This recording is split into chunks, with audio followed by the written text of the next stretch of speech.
존경하는 국민 여러분, 사랑하는 지지자 여러분, 대통령 선거가 일주일 앞으로 다가왔습니다. 상당수 국민께서 표줄 곳을 찾지 못해 고통을 겪고 계신다고 들었습니다. 일부 국민은 투표 포기까지 생각하신다고 합니다. 그래서는 안 됩니다. 모두 투표에 참가하실 것을 간곡히 호소드립니다. 이번 대통령 선거는 대한민국의 운명에 치명적 영향을 미칠 것입니다. 그렇기 때문에 국민 여러분께 간청드립니다. 고통스럽더라도 최선 아니면 차선이라도 선택하시고, 그것도 어렵다면 최악을 피하는 선택이라도 하십시다. 기권은 나 한 사람의 투표 포기로 끝나지 않습니다. 기권은 내가 싫어하는 후보의 당선을 돕고 내가 불행한 대한민국을 만드는 지름길이 됩니다. 저에게도 선택의 고통이 큽니다. 그러나 저 또한 선택을 마냥 미룰 수는 없습니다. 선택했다면 그 결과를 감추는 것은 저의 도리가 아니라고 생각합니다. 그래서 오늘 저는 그동안의 고심과 선택의 결과를 여러분께 말씀드리려 합니다.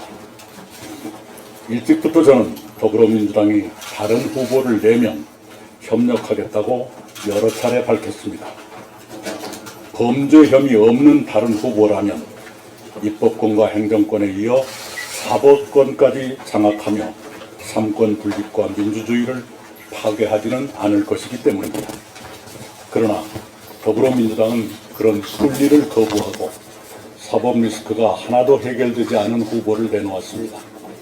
그 결과로 더불어민주당은 한 사람의 사법 리스크를 없애기 위해 입법권, 행정권, 사법권을 모두 장악하는 괴물 독재 국가로 가는 길을 선택했습니다. 어제는 국무총리, 검찰, 경찰, 방송통신위에 대한 국회의 통제를 강화해 그 기관들의 독립성마저 허물어뜨리기로 했습니다. 더불어민주당의 현역 국회의원도 현직을 떠나신 원로도 모두 침묵하며 괴물 독재 국가의 길을 따르고 계십니다. 그 모든 것이 더불어민주당의 기괴하고도 절망적인 실상입니다. 그렇게 더불어민주당은 제가 협력할 수 있는 여지를 처음부터 차단했습니다. 저는 아버지에 이어 2대째 민주당 당원이었습니다. 민주당에서 의무를 다하며 성장했고 기회를 누렸습니다. 그렇지만 법치주의와 민주주의를 파괴하는 괴물 독재 국가의 길까지 동행할 수는 없다고 저는 결론 지었습니다. 더불어민주당이 그런 괴물 독재 국가의 길을 걷게 된 데는 윤석열 전 대통령과 국민의힘이 결정적으로 기여했습니다. 윤석열 전 대통령은 시대착오적 망상과 혼미한 오판으로 턱없는 비상계엄을 선포해 헌정 질서와 민주주의를 일거에 무너뜨렸습니다. 국민의힘은 미친 비상계엄을 막지 못했을 뿐만 아니라 사후에도 비상계엄을 일부 두둔하고 윤석열 전 대통령에 대해서도 애매한 태도를 취했습니다. 윤석열 전 대통령과 국민의힘의 그런 황당한 기류는 더불어민주당에 폭주의 구실을 주었습니다. 더불어민주당은 탄핵 사출을 통해 윤석열 정부를 쓰러뜨리며 내란 종식이라는 이름 아래 괴물 독재의 길로 질주했습니다. 비상계엄은 2시간 33분 만에 국회의 해제 결의로 막을 내렸고 윤석열 전 대통령과 관련 부하들은 자리에서 쫓겨나 내란 혐의 재판을 받고 있습니다. 비상계엄은 헌정 질서와 민주주의를 파괴했지만 신속한 계엄 해제와 대통령 파면을 포함한 사법 절차 진행은 국회의 계엄 해제 결의와 탄핵 소추 같은 견제 기능이 살아있기에 가능했습니다. 비상계엄과 내란 혐의는 수사기관과 사법부가 헌법과 법률에 따라 수사, 기소하고 심판해 왔으며 앞으로도 그럴 것이고 또 그래야 한다고 저는 믿습니다. 그러나 지금 더불어민주당이 예고하는 괴물 독재국가는 비상계엄과 또 다른 의미에서 심각합니다. 한 사람이 입법, 행정, 사법의 3권을 장악하고 자신의 사법 리서클을 완전히 없앨 때까지 무리한 방법을 계속 동원한다면 그것은 법치주의와 민주주의를 파괴하는 폭거가 될 것입니다. 더구나 한 사람의 그런 위험한 시도가 다른 권력으로부터 아무런 견제도 받지 않은 채 자행될 수 있습니다. 국가 권력 전체를 한 사람이 장악하면 모든 견제 기능이 마비되기 때문입니다. 계엄 때처럼 견제 기능이 살아있느냐 아니면 괴물 독재 국가로서 견제 기능이 죽느냐의 차이는 엄청납니다. 견제 기능이 살아있다면 민주주의는 회복되지만 견제 기능이 죽으면 민주주의도 회복 불능으로 무너집니다. 그렇게 대한민국이 괴물 독재 국가로 추락할 수도 있다는 점에서 이번 대선은 치명적입니다. 괴물 독재 국가 출현을 막는 일이야말로 대한민국이 당면한 최대의 숙제가 됐습니다. 저는 괴물 독재 국가의 출현을 막기 위해 나름대로 노력해 왔습니다. 그와 관련해 저는 김문수 후보의 거듭된 요청으로 어젯밤에 그를 광화문 제 사무실에서 비공개로 처음 만났습니다. 김문수 후보와 저는 괴물 독재국가 출현을 막고 새로운 희망의 제7공학을 준비하는데 각자의 방식으로 협력하자는데 원칙적으로 합의했습니다. 우리 두 사람은 국민 통합을 위한 공동정부 구성과 운영, 제7공화국 출범을 위한 개헌 추진 협력, 2028년 대선 총선 동시 실시를 통한 대통령과 국회의 임기 불일치 해소 및 3년 임기 실천 등에 원칙적으로 의견을 같이 하고 구체적 협의는 양당에 맡기기로 했습니다. 저는 비상계엄과 잇따른 대통령 파면에 대한 성찰로서 대선 이후에 국민의힘을 비롯한 정계의 대대적 개편이 일어날 것이라고 전망했고 그는 수긍했습니다. 저는 윤석열 전 대통령과의 결별을 거론했고 그는 경청했습니다. 그는 저에게 선거 지원을 요청했고 저는 괴물 독재국가 출현을 저지하기 위한 저 나름의 노력을 계속하겠다고 응답했습니다. 김문수 후보와 저는 대학교 동기생으로서 지내온 시대를 함께 회고하고 정리하기도 했습니다. 김 후보는 저와 같은 날 같은 대학교의 다른 단과대학에 입학했으나 졸업은 그가 저보다 20년이나 늦었습니다. 그는 학생 시절부터 고통스럽지만 정의로운 노동운동가의 길을 걸었고 제덕과 옥고를 치렀습니다. 그는 부인과 함께 노동운동을 계속했으며 그 후에 국회의원 3번과 도지사 2번을 지냈지만 지금까지도 봉천동의 25평 국민주택 아파트에 산다고 합니다. 그에게는 제가 수용하기 어려운 면도 있습니다. 간간히 돌출한 그의 극단적 인식과 특정 종교인과의 관계가 특히 아쉽습니다. 그럼에도 불구하고 그의 치열하고 청렴한 삶의 궤적과 서민 친화적이고 현장 밀착적인 공직 수행은 평가받을 만하다고 생각합니다. 특히 평택 반도체 단지 조성처럼 멀리 보는 정책의 결정과 추진은 아무나 하는 일이 아닙니다. 무엇보다도 당장 눈앞에 닥친 괴물 독재국가 출현을 막는데 그가 가장 적합한 후보인 것은 분명한 사실입니다.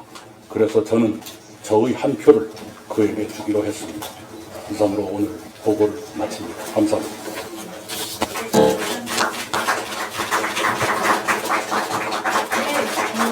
미리 공지해드린 대로 총회의 말씀 끝났과 기자분들의 질의응답을 받겠습니다. 제가 이렇게 가보니까 손을 거수해 주시면 제가 제일 먼저 드리겠습니다. 네, 안녕하세요. 연합뉴스TV 문승욱 기자라고 합니다. 2주 전쯤에는 대선 과정에서 이제 아무도 돕지 않겠다 이렇게 말씀하셨다가 입장을 바꾸게 된 결정적인 계기가 좀 궁금하고요. 김인석 의원이 민주당 소속 김인석 의원이 조금 전 브리핑에서 두 사람의 정치적 결합이 무슨 정치적 의미가 있냐 마이너스 10점짜리 연합이냐 비판했는데 이에 대한 입장이 있습니다. 네, 저는 불출마 선언을 하면서 이렇게 말씀을 드렸습니다. 저는 출마하지도 않고 다른 사람의 선거를 돕지도 않겠다. 그러나 대한민국의 위기를 경고하고 개헌 같은 대안을 제시하는 일은 앞으로도 계속하겠다. 이렇게 말씀드렸고 오늘의 제 발표는 바로 그 계속하겠다고 하는 저의 일의 연장선상에 있다고 생각합니다. 두 번째, 늘 남을 그렇게 비방만 하는 사람들의 코멘트에 일일이 대꾸하고 싶은 마음이 없고 그럴 가치도 없습니다.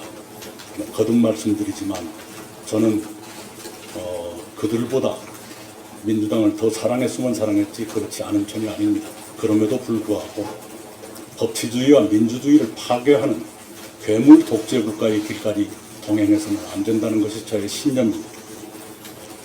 사람들은 여러 경우가 있습니다. 윈스턴 처칠 전 영국 총리는 당적을 한번 바꾼 적이 있지만 그는 이렇게 말했습니다. 어떤 사람은 당 때문에 신념을 바꾸지만 나는 신념 때문에 당을 바꿨다라고 그는 말했습니다. 자, 다음 언론인들. 네.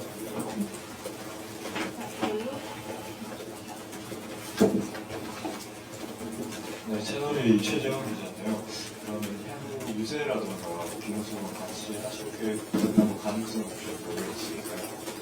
예, 각자의 방식으로라고 제가 말씀을 드렸는데 저에게 어울리는 방식으로 하고 싶습니다. 구체적으로 말씀 부탁드립니다. 그것은 앞으로 이제 여러 요구가 있을 거고 그에 대한 응답이 있겠지요. 네, 그런데 꼭 그래야만 된다고 생각하지는 않고요. 네, 저에게 어울리는 방식으로 해갈 겁니다. 네. 마이크가 한번 예. 자, 한번 소리 예. 말씀해 주십시오. 네. 소속을 조금 말씀해 주시고 질문해 주십시오.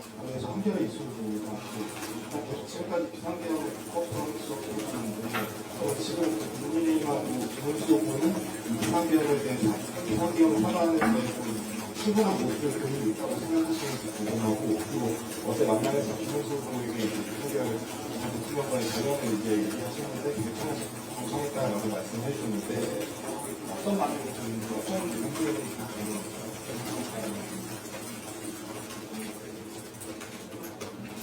예, 비상계엄을 결의한 국무회의에 김문수 후보는 연락을 받지 못했고 참석도 못했다고 저는 알고 있습니다. 그리고 그 뒤로 일관되게 반대해왔다 라는 말을 저는 들은 바 있습니다. 그리고 두 번째가 뭐였죠? 윤석열 전 대통령. 예. 결별하는 것이 당연한 도리 아니겠습니까? 네. 예전부터 저는 그런 말씀을 드렸고요. 그리고 그것은 무슨 협상을 위한 조건으로 말하는 것이 아니라 그게 국민의 눈높이에 맞는 것 아니겠어요? 네. 그래서 결혼했습니다. 네. 저기 바로 옆에 있는 저기 유성범 어쩌나? 먼저 예.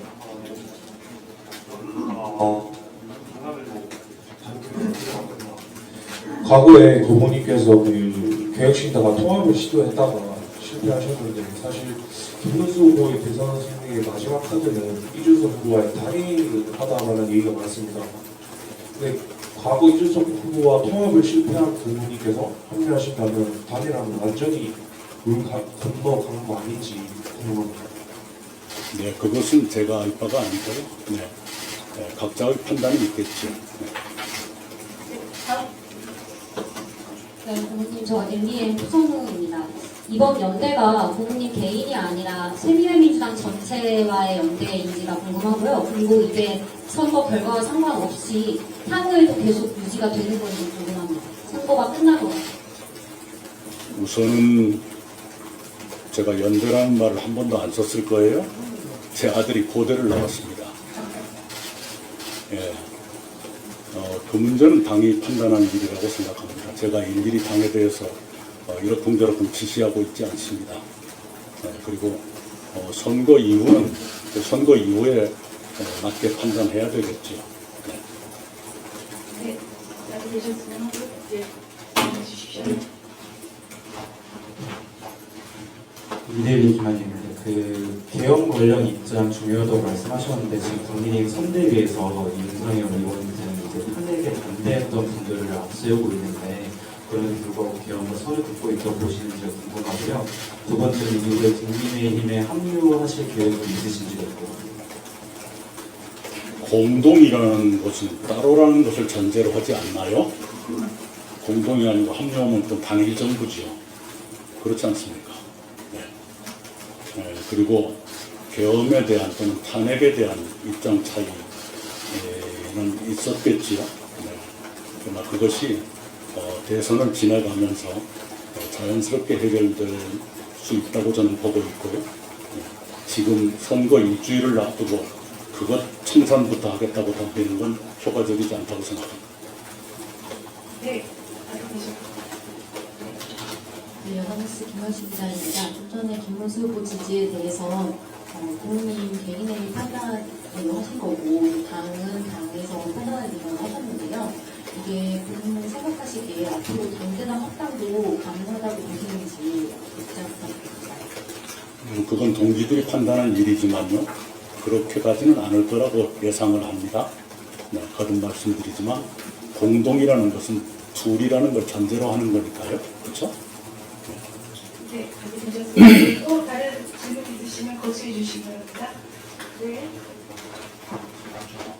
네, 뉴스원 김재훈입니다. 그 개헌 추진을 위해서 설치되는 정부부처에서 부모님이나 뭐 세계민주당 정당 인사들이 장관적으로 임명하겠다는 내용이 학사에 포함되어 있을 것 같은데요. 약속받은 장관들이 임명과 관련한 공개 가능한 내용. 그런 얘기는 전혀 듣지 못했고요. 저 또한 거론하지 않았습니다. 다른 대선수가 봅니다. 또 다른 언론인들 거수해 주시기 바랍니다. 그러면 다 답이 된 것 같고요. 오늘 우리 조금 총리님 마지막 말씀, 마무리 말씀을 듣고 정리하도록 하겠습니다. 예, 이미 제가 회견문을 통해서 말씀드린 바와 같이 저는 더불어민주당이 범죄 혐의 없는 다른 후보를 내기를 기대했고 그러면 협력하겠다는 얘기를 여러 번 했습니다. 만약 그랬더라면 지금 같은 괴물 독재 국가의 출현을 걱정해야 되는 사태는 오지 않았을 것입니다. 그 점에 대해서 몹시 안타깝게 생각하고요. 민주당이 저에 대해서 섭섭하게 생각하기 이전에 지나온 일 왜 그렇게밖에 할 수 없었던가 그걸 먼저 되돌아보는 것이 민주당다운 일이라고 생각합니다. 그런데 그런 기류마저 멸종했다는 것이 지금 민주당의 전망적인 현실입니다. 그리고 그 이념이나 정책 노선에서 여전히 저는 민주당의 DNA를 가지고 있지만 민주당의 DNA 속에는 삼권을 장악하고 괴물 독재 국가로 가는 것은 거기에 포함되어 있지 않다고 저는 믿고 있습니다. 근데 어쩌자고 이렇게까지 되고 있는지 거기에 대해서 민주당이 깊은 성찰을 할 필요가 있을 겁니다. 저 같은 사람 비난한다고 해서 민주당이 좋아지는 것이 아닙니다. 네, 오히려 성찰하고 어떻게 앞으로 개선할 것인가를 고민하는 것이 옳은 일이지. 맨 그런 식으로 자기들 가는데 조금만 보조를 같이 하지 않으면 무슨 나쁜 사람인 것처럼 하는 그게 바로 민주당의 비극입니다. 네. 네, 이상으로 오늘 긴급 기자회견을 마치겠습니다. 급하게 마련된 일정이었음에도 불구하고 이렇게 자리를 꽉 메워주셔서 감사드리고요. 고맙습니다. 안녕 돌아가십시오. 많은 관심 부탁드리겠습니다. 그런데 말이 끝나지 않았는데 중간에 떨어가셨어요. 죄송합니다. 네, 저희는 그렇게 세력이 많은 건 아닙니다. 그러나 양당과 비교해서 외롭지만 저희들이 정당한 명분을 갖고 있다고 믿습니다. 그래서 저희들은 민주주의 파괴를 막기 위한 마지막 균형자의 역할을 이번에 하고 있다 이렇게 생각을 합니다. 역사는 저희들의 외로운 노력, 저희들의 고투를 평가해 줄 날이 올 것이라고 생각합니다. 네, 진짜로 마치겠습니다. 네, 고맙습니다. 고맙습니다.